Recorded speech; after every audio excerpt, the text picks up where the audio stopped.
Okay, if you didn't read the title, which I know all of you have, I'm asking what is the best controller.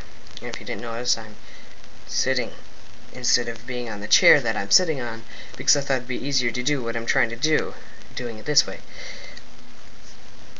Yeah. Now, the best controller. First thing says, I can't say what the best controller is, because if I said what the best controller was, that would be me saying my opinion, and I can't say my opinion because that wouldn't make the video a fact, because, well, then I can't really, if you see what I'm saying, I can't put a video saying that this is the best controller because I say it is, because of course not all you will agree, and it's not a fact video, it's an opinion video. So let's get on. There's the whole line of PlayStation controllers. They all pretty much the same, except for the original one, which didn't have analog sticks. This is a 6-axis one, but all the Sony ones and PlayStation look pretty much the same and are comfortable to me. Here's your Xbox ones, which the original Xbox one was fat and uncomfortable to me. The Xbox 360 one's fine because it's similar to this one. And then there's your Segas. They're very, very famous, well, I don't know, famous, but very comfortable Genesis controller with the extremely nice D-pad, very nice action, but trigger buttons there. And of course, here's your Saturn, which wasn't too different than the Genesis controller. Then there's your Dreamcast controller, which is comfortable to me, but of course, after a while of play, this might become uncomfortable. And then there's your cord, but you can put it up here. Some people say that, it doesn't always stay there, but mine stays there quite fairly, and I haven't had troubles with coming out lately. And then here's your Nintendo, the original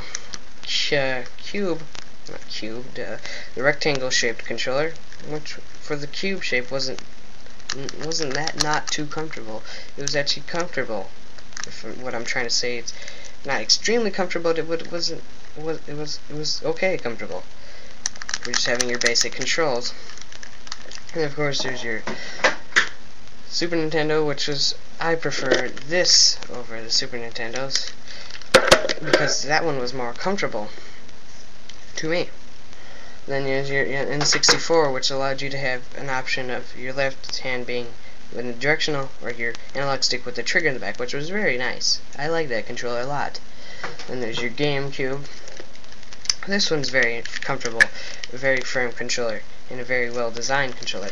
The Wii one is interesting because it's motion, but like as Tolstoy says, it may not be all that great. Motion sensing may not be the way to go.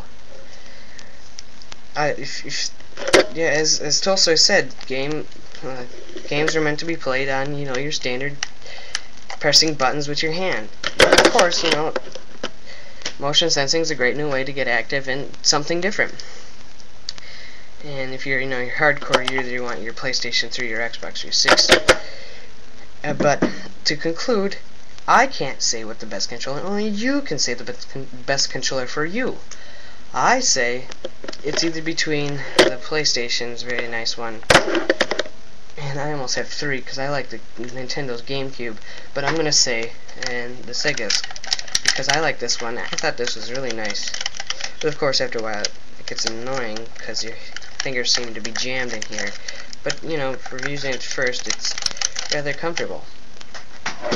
So what you think, you post a comment or you post a video response saying what you think and why.